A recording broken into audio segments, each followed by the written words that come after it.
Hello and welcome to the pilot episode of J&J's Misadventures. My name is PureToxic. And I'm the Monsterbull.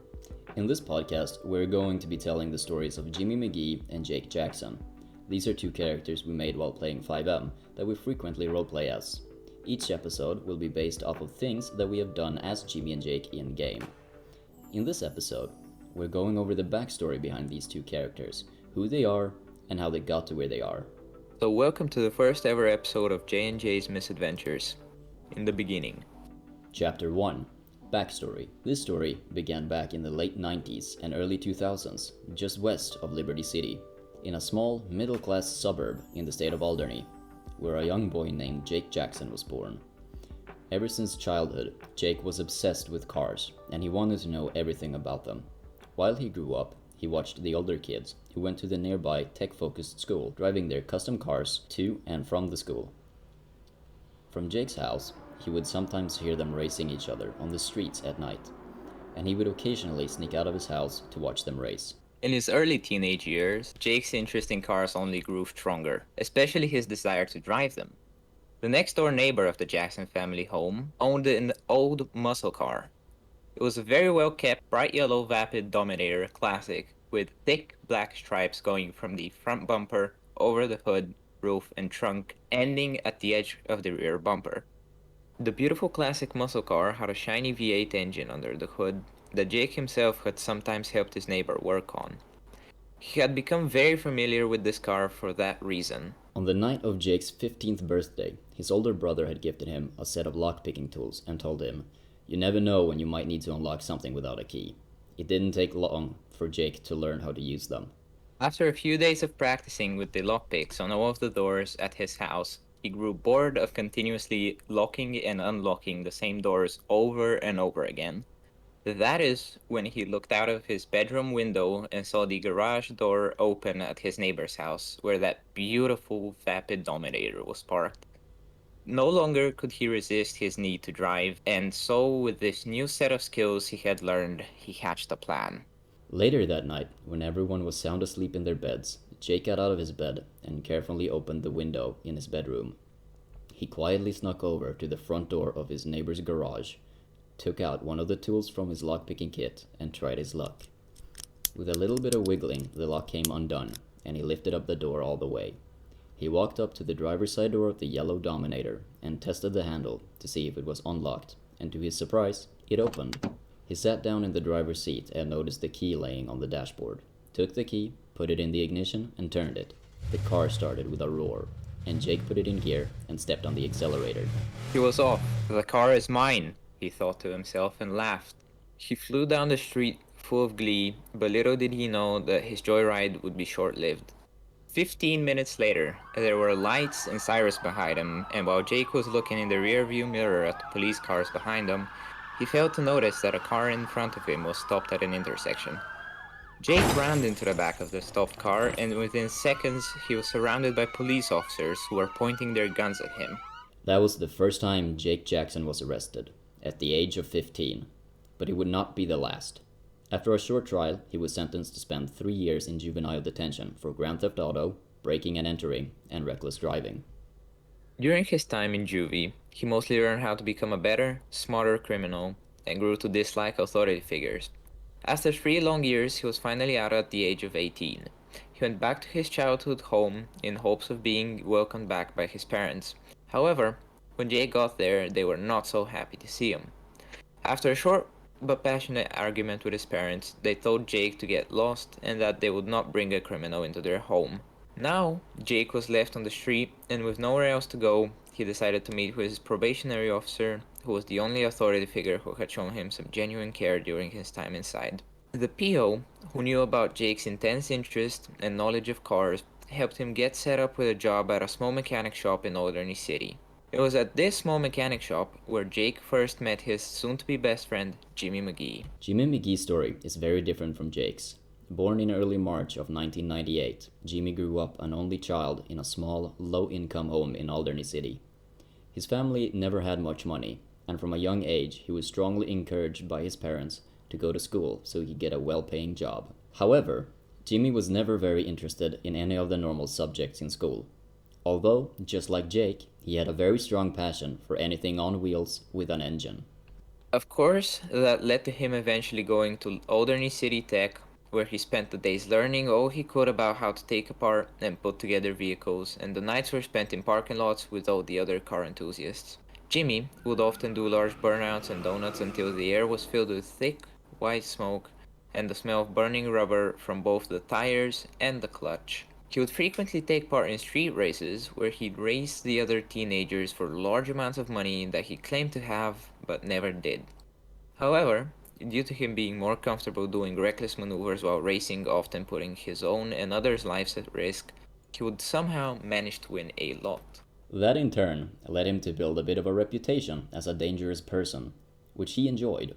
So to show that off to others, he got his first tattoo at the age of 16, a large black scorpion that went across the left side of his face. At the age of 18, Jimmy had filled his right arm with tattoos. He had become a heavy smoker, and when he wasn't out street racing his car and getting chased by the police, he would spend the night drinking and partying at local bars and nightclubs. He later graduated with a certificate as a vehicle mechanic and decided that he wanted to work instead of continuing his studies. But due to his large facial tattoo and record of speeding and reckless driving that he received by frequently ending up in the custody of the police after a street race, he found it impossible to get a job at any of the prestigious, brand name mechanic shops in the state. Low on money and living in his car, he was back at a very familiar situation to when he was growing up. Remembering how he had promised his mother that he would have a successful career, he went to any mechanic shop that he could find, no matter how shitty the neighborhood, until he eventually came across a small shop on the outskirts of Alderney City, where only the owner of the shop worked. The owner told Jimmy that he didn't care for his looks or his past, only about his work ethic, and as long as he was working hard and was good under a hood, he could have the job there. Jimmy worked at that little shop alone with the owner for a few years, until one day, in 2018, not long before he would turn 20 years old, when someone who looked like a police officer, along with a young man who looked to be around the same age as Jimmy, walked into the little mechanic shop. Jimmy's boss talked to the officer for a few minutes until both his boss and the young man came up to Jimmy.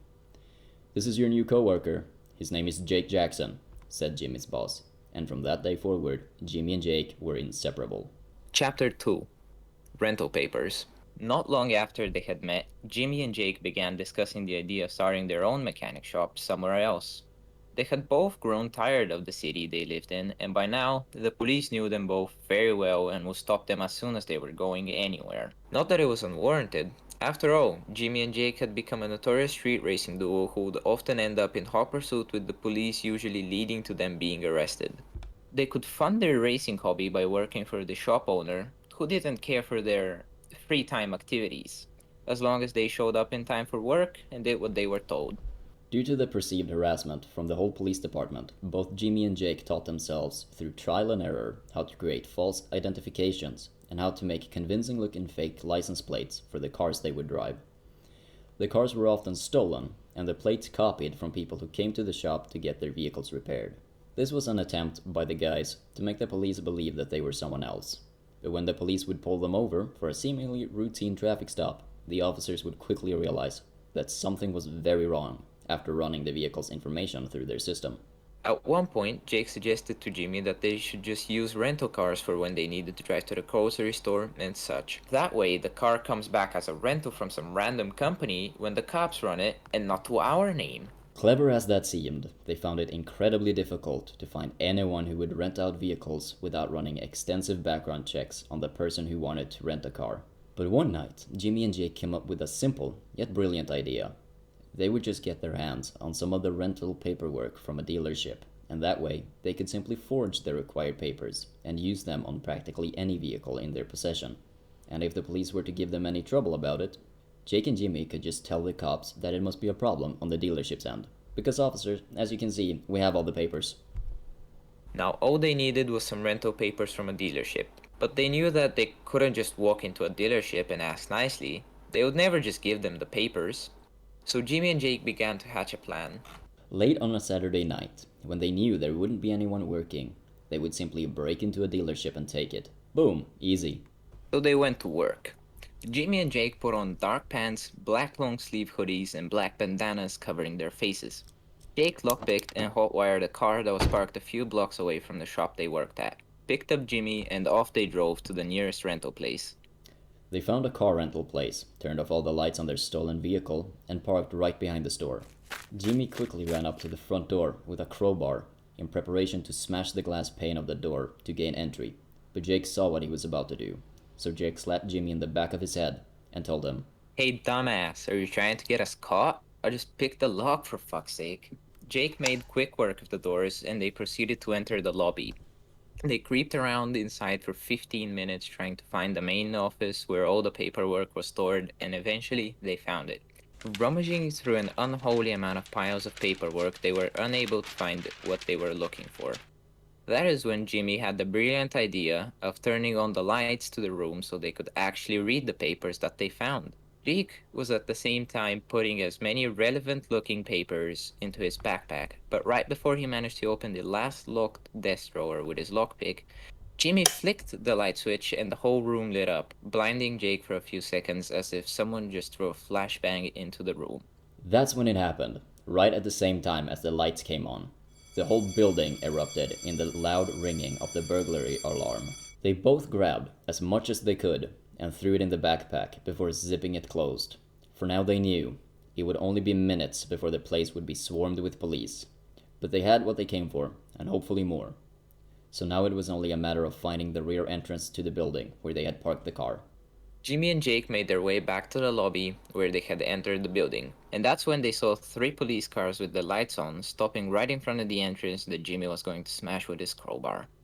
Jimmy and Jake turned around and rushed to the rear of the building, and after what to them felt like hours of searching, they found the back door, but with no time for lockpicking, Jimmy jammed the crowbar into the side of the door and broke it open with the force of all the adrenaline rushing through his blood. Jake got into the driver's seat of the car, and Jimmy in the rear passenger seat, right behind him. Jake started it at the same time as a black and white Vapid Scout police cruiser came around back to where they were. But now the getaway car was on, and they were taking off in yet another chase with the police, as they had done so many times before. Speeding to the dark city with countless cops on their case, they flew through traffic and narrow alleyways in their attempt to get away. Jake eventually drove into an alleyway that appeared to only be getting tighter and tighter until the front of the car hit a bump in the road, jumped about a meter in the air, scraped the wall on their left side, and slammed into the asphalt on the right side. They were now stuck, with the car sideways and with the driver's side door pointing up in the sky. Jimmy and Jake kicked their doors open and crawled out, hopping onto the pavement of the alley in front of the now totaled car. The car was now jammed in the alleyway, so the police cruisers behind them couldn't get through. Jimmy and Jake took off running as fast as they could down the alleyway and then gained some distance. When they had reached the end of the alleyway and they had enough of a gap to where they could split off in two different directions, they did. Jimmy ran left along the street towards an intersection, heading for some apartment buildings, and Jake continued straight ahead through a construction zone. As soon as Jimmy reached the intersection and was ready to rush across the street to the safety of the apartments ahead, a black police SUV pulled up and stopped barely an inch in front of him. Jimmy couldn't stop in time, so he slammed headfirst into the side of the SUV and fell down on the street below him and blacked out in the process. The officer who drove the unmarked black Vapid Scout exited his vehicle and walked up to Jimmy, who was knocked out on the ground, placed him in handcuffs, frisked him, and called for EMS to come look him over.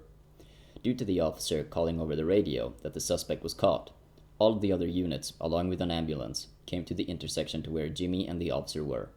Meanwhile, Jake was running through a construction zone where he almost immediately found a parked Bravado Bison pickup truck.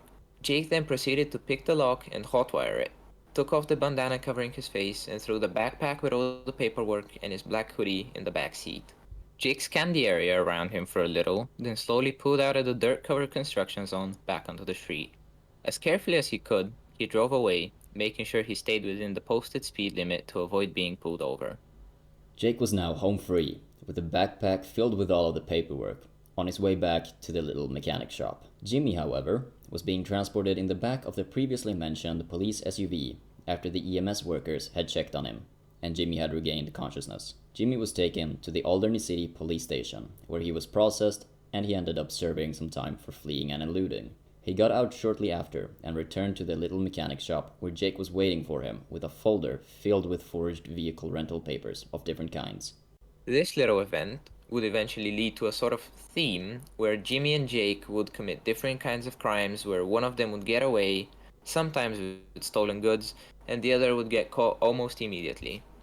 Chapter 3. The Chop Shop. Some time passed, and the dynamic duo had now saved up enough money to start their own business. So they decided to quit working at that little mechanic shop on the outskirts of Alderney City and travel someplace else to start their own company. But as it turned out, they found it increasingly difficult to stay at one place for too long because of their nightly hobby of racing through the streets and their rather odd proclivity or obsession with committing petty crimes. All combined led to months, perhaps years, of traveling from state to state, unable to settle down for too long before they had to escape to a new place to start fresh. Eventually, they ended up all the way over in Vice City, where they thought it would be fun to set up shop. Jimmy drove around Vice City, scouting potential places that would work well for their mechanic shop. He found one that looked really good for exactly what they needed, but there was one major problem. It was about $150,000 too expensive, and they had spent so much money on just traveling, mostly paying for food, gas, and speeding tickets. So, distraught, Jimmy drove to a nearby Italian restaurant to have a drink at their bar. At this restaurant, Jimmy met a guy in a suit who said his name was Vinny. Vinny told Jimmy a little about what he did and asked if Jimmy was interested in doing a little job for him. Jimmy said sure, as long as it pays well. And that's when Jimmy was asked to join Vinny with his crew to help them dispose of a problem. Jimmy met with the crew to go do this job, but before they even went out, they had realized that the so-called problem had left the state. So Vinny suggested that they should head back to their joint and party instead, which they promptly did. That night passed, and Jimmy went to meet with Jake in the morning, who was at their motel going over the money they had left. Jimmy asked Jake to come and meet this Vinny guy and his crew that he had just made a bunch of money from by essentially doing nothing. Jake agreed to come and meet them, so Jimmy and Jake hopped into their cars and went to the Italian restaurant where Vinny was hanging out. Jimmy introduced Jake to Vinny, then proceeded to tell Vinny about the reason they were in Vice City and their desire to start a mechanic shop in the city, but that they had the problem of not having enough money for the place they wanted after traveling all the way from Alderney. Vinny agreed to come and check out the place and suggested that he might be able to help out with the funds to buy the place for them, so that is what they did. After checking out the mechanic shop and a bit of negotiating, Jimmy, Jake, and Vinny came to an agreement that Vinny would front the 150K, and in return he would get 30% of the weekly profits that the shop made. During the negotiation, Jake pulled Jimmy aside and told him that this guy Vinny is 100% some sort of mafia boss, which at this point was pretty obvious to both of them. But Jimmy and Jake agreed to the terms, with a slight change that Vinny would only get 20% of the weekly profit, but Vinny could come by and drop off any hot cars that they needed to get rid of quickly and be given some of what the vehicle would be worth. Jimmy and Jake spent the rest of that day cleaning the property, which was a mess of scattered tools, empty and burned out barrels, random pieces of paper, and a layer of gravel and oil coating the floor. It took them many hours just to clean the floor, and after that was done, they still had to find and organize all the scattered tools, not knowing if any of them still worked. The night arrived, and with much work needed to be done before Jimmy and Jake could even begin to think about opening the shop for customers, they went to sleep, pleased with the knowledge that after spending all that time on the road, they finally had a place to call their own mechanic shop. They were satisfied. And that is how Jimmy and Jake started McGee's Auto Repairs, where they would repair, tune, and upgrade cars for people. But on the side, the business was used as a front for a chop shop for various stolen cars that Jimmy and Jake would occasionally grab off the street and whatever cars that Vinny needed to get rid of. Chapter 4. Running Again. The day after the purchase of the shop, Vinny decided that it was time to celebrate the success of the deal, and to the newly created partnership between the Vice City crime family and McGee's Auto Repairs. So in the evening, just when the sun was about to go down, Vinny sent out one of his white limousines to pick up Jimmy and Jake from the mechanic shop where they were staying. The driver of the limo, a man called Danny, who was also part of Vinny's crew, drove over to McGee's Auto Repairs and parked in front of the main gate. Honked the horn a couple of times until Jimmy and Jake came walking out, wondering what was going on.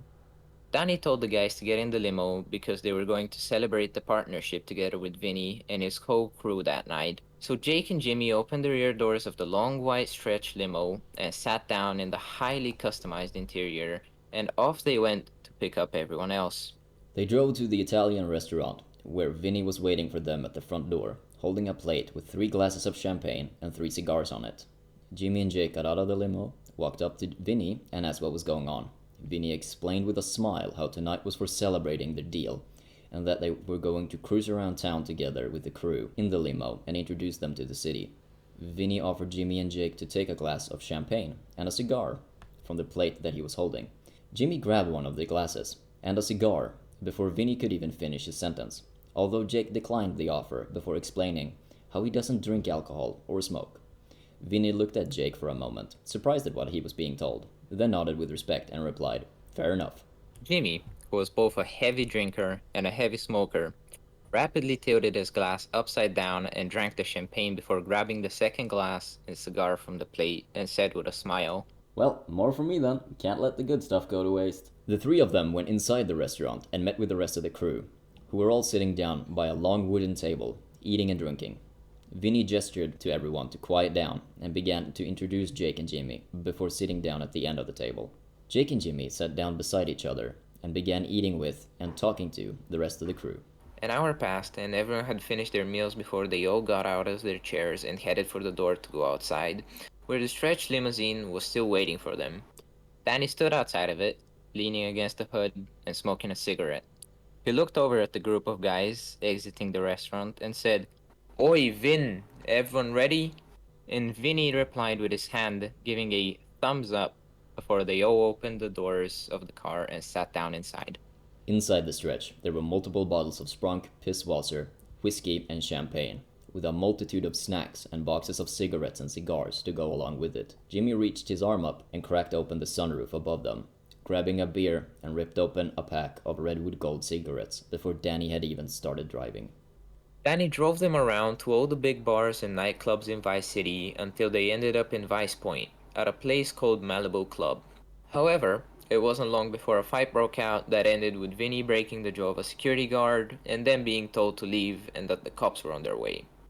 The group then ran outside back to the limo and Jimmy shouted to Danny, "Start the car! The cops are coming!" Before they could take off, 5 police cars came with their lights flashing and sirens screaming, making the street look like a rave. The guys took off in the limo as soon as the cops arrived, and while the officers ran towards them, Jake was standing up with his head and torso pointing proudly out of the limousine's sunroof, waving goodbye with 2 middle fingers raised as they sped off.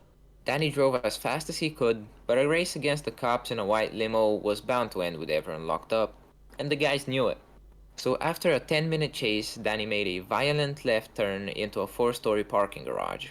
With only a few seconds gap from the police, Danny raced to the second floor of the building and parked the limo in a corner. They swung open the car doors and rushed out, ran to the edge of the building, and while the police were hurrying to enter the garage, the guys were already down to the street below. Once they were all on the ground, they took off running into the night, splitting up in all different directions to make it harder for the cops to give chase.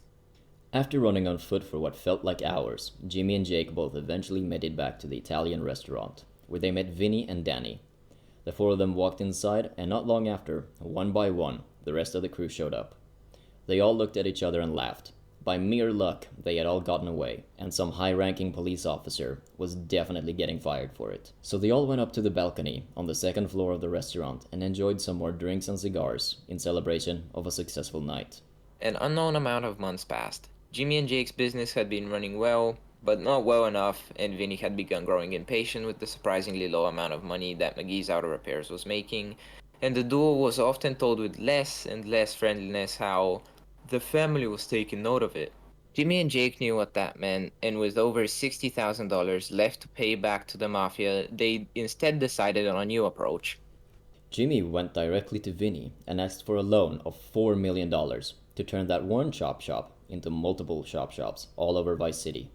That way, they could become a well-known brand all over the state, invest in all the best equipment, high-end parts for the cars they were working on, and hire well-trained employees. Jimmy argued that Vinny would in that way see a much faster return on his investment. Jimmy also suggested that Vinny could set a 10% interest rate on the loan to maximize his profits. Vinny seemed to understand the value of the proposition and liked the thought of earning that much more on it, but added that he would only agree to it if the family could use the shops as fronts for money laundering as well, to which Jimmy agreed. They both had a drink of whiskey, being pleased with the deal and the future prospects of this highly illegal company that wasn't even on the law enforcement's radar yet. Jimmy drove back to the shop and exclaimed excitedly over how the deal went and told Jake, "Yo Jake, prepare everything for the run." Jake hurried to the back office, closed the door, and began making phone calls, and meanwhile Vinny pulled up to the front gate.